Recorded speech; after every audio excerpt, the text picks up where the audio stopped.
오늘 함께 민수기 22장 말씀을 나누도록 하겠습니다. 민수기 22장부터는 일명 발락 그리고 발람 사건이 기록되어 있습니다. 이스라엘 백성들은 이제 하나님의 인도하심에 따라서 이제 모압 평지에 진을 잡습니다. 그런데 이제 이것을 이제 모압 왕 발락이 보면서 이스라엘 백성들은 보통 민족이 아니다. 그리고 이제 아모리 사람들을 물리쳤다는 소식을 듣고 이제 모압 왕 발락이 좀 두려움에 사로잡혔습니다. 이 왕뿐만 아니라 백성들도 이스라엘 백성들의 숫자가 많은 걸 보니 백성들도 역시 이제 이스라엘 백성들이 이 모압 평지에 도착했으면 우린 이제 큰일 나겠구나. 그래서 이 왕과 백성들이 다 두려움에 사로잡혀 있었습니다. 그래서 이제 모압 왕 발락이 어떻게 이 문제를 좀 해결하고 싶었냐면 이 부돌의 아들인 일명 뭐 선지자라고 할 수 있죠. 이 발람을 통해서 이스라엘 백성들에게 좀 저주를 해 주십시오. 그러면 우리가 좀 이길 수 있겠습니다라는 계략을 세웁니다. 그래서 이제 모압 왕 발락이 사신들을 통해서 복채를 주고 돈을 주면서 어떻게 해서든지 이 발람을 데리고 와서 이스라엘 백성들을 저주하려는 그런 계획이 있었습니다. 실제 그래갖고 이제 모압 왕 발락이 보낸 사신들이 발람에게 도착을 했죠. 발람의 입장에서는 이제 조금 당황스러운 일입니다. 이게 무슨 일이지? 모압 사람들이 왜 나를 찾아왔지 하면서 하나님께 여쭙니다. 이게 무슨 일입니까? 이 사람들이 과연 누굽니까? 라고 했을 때 오늘 본문 12절에서 하나님께서 이러한 말씀을 해주십니다. 하나님이 발람에게 이르시되 너는 그들과 함께 가지도 말고 그 백성을 저주하지도 말라. 그들은 복을 받은 자들이니라. 하나님께서 발람에게 분명히 말씀하셨습니다. 발락이 어떠한 일로 어떠한 경우로 너를 데리고 가려고 할지라도 너는 그 발락에게 함께 찾아가지 말라는 거예요. 그리고 이스라엘 백성들은 저주하지도 말라는 거예요. 왜냐하면 하나님께서 이스라엘 백성들에게 복을 주었기 때문입니다. 이게 바로 오늘 본문에서 나타난 하나님의 분명한 메시지입니다. 이래서 이제 발람이 나는 이제 가지 않겠다라고 발락의 제안을 처음에는 거부합니다. 하나님의 뜻이 있으니까. 그런데 이제 모압 왕 발락 역시도 포기하지 않고 여러 번 계속 발람의 마음을 두드리기 시작해요. 사신을 한 번 보내고 두 번 보내고 세 번 보내고 그리고 돈을 보내고 또 많은 돈을 보내자 발람은 마지 못해서 이 모압 왕 발락의 제안을 받아들입니다. 그리고 이제 발람은 발락의 제안을 받아들이고 이제 그 모압 왕 쪽에 모압이 살고 있는 그 사람들 쪽으로 향해 가고 있습니다. 그런데 오늘 본문에서 좀 특이할 점은 22절에 보니까 이 발람이 이 발락에게 가는 걸 보고 하나님이 크게 진노하셨다고 말씀하시면서 여호와의 사자를 보냅니다. 그러니까 여호와의 사자가 발람이 가는 그 길을 딱 하니 막고 가로선 거예요.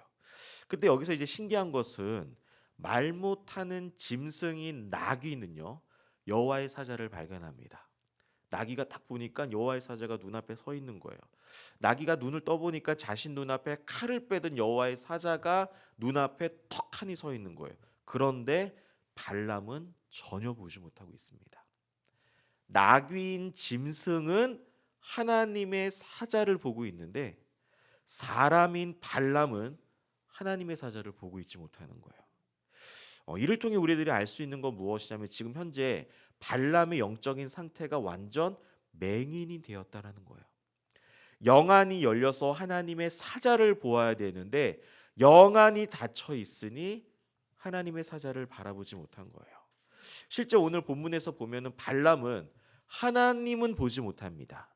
그런데 복채, 즉 돈은 보이기 시작했다는 거예요. 하나님은 지금 영적인 눈이 닫혀서 보지 못하는데 계속 돈을 주고 돈을 주고 돈을 주고 돈을 주니까 탐심이 자리를 잡자 이제는 하나님이 보이지 않는 거예요. 여러분들 이 간단한 원리지만 이것이 우리들의 신앙생활에서 굉장히 중요한 내용입니다.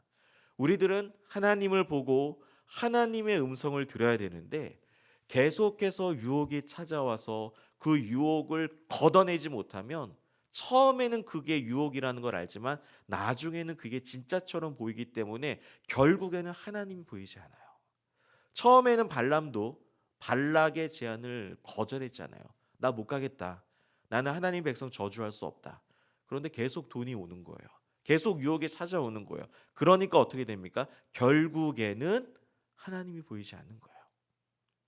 여러분들 너무나 신기한 겁니다. 성경에서 짐승이 말하는 것은 창세기 이후에 이 본문이 처음이라고 할 수 있습니다. 여러분들 하나님께서 얼마나 답답하시면 짐승의 입을 열어서까지 지금 하나님의 뜻을 전달하겠습니까? 그래서 실제 나귀가 주인 발람에게 이야기를 하죠. 오히려 왜 자기를 때리냐고 질문합니다. 발람은 자신을 오히려 놀랜다고 화를 내면서 나귀까지 때리죠. 오늘 본문 31절에 보면 안 되겠다 싶어서 드디어 하나님께서 발람의 눈을 밝혀주셨다라는 표현이 있습니다. 영안이 열려서 하나님을 바라봐야 되는데 하나님을 보지 못하니까 하나님이 직접 발람의 눈을 보여주신 거예요. 그러자 발람이 여호와의 사자를 보고 납작 엎드리게 됐습니다. 여러분들 여기까지 읽으면 이제 발람은 어떻게 됩니까? 포기하는 게 맞습니다. 그렇죠? 발락의 제안을 거절하는 게 맞아요. 이제는 하나님께서 영적인 눈까지 열어주셔서 하나님의 사자를 보게 했으니 이제는 멈추는 게 맞습니다. 그런데 이제 민수기 23장 24장까지 보면 결국에는 발람은 포기하지 않고 모압 왕 발락의 제안을 받아들입니다.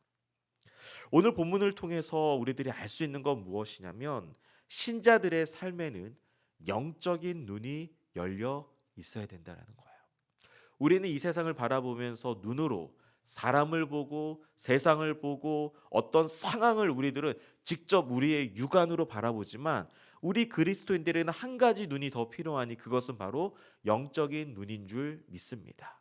우리는 영적인 눈으로 내 앞에 있는 문제 그리고 내가 해결해야 되는 상황 우리 가정의 문제, 직장의 문제, 자녀의 문제, 비전의 문제, 진로의 문제, 건강의 문제까지도 우리는 영적인 눈으로 모든 상황들을 다 깨닫게 돼야 될 줄 믿습니다.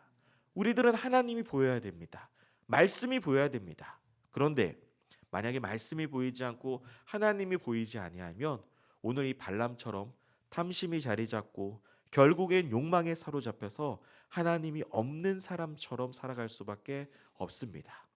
오늘 이 귀한 새벽에 여러분들 기도하며 주 앞에 엎드리게 되실 때 영적인 눈을 열어달라고 하나님 앞에 기도하는 오늘 이 새벽이 되기를 원합니다.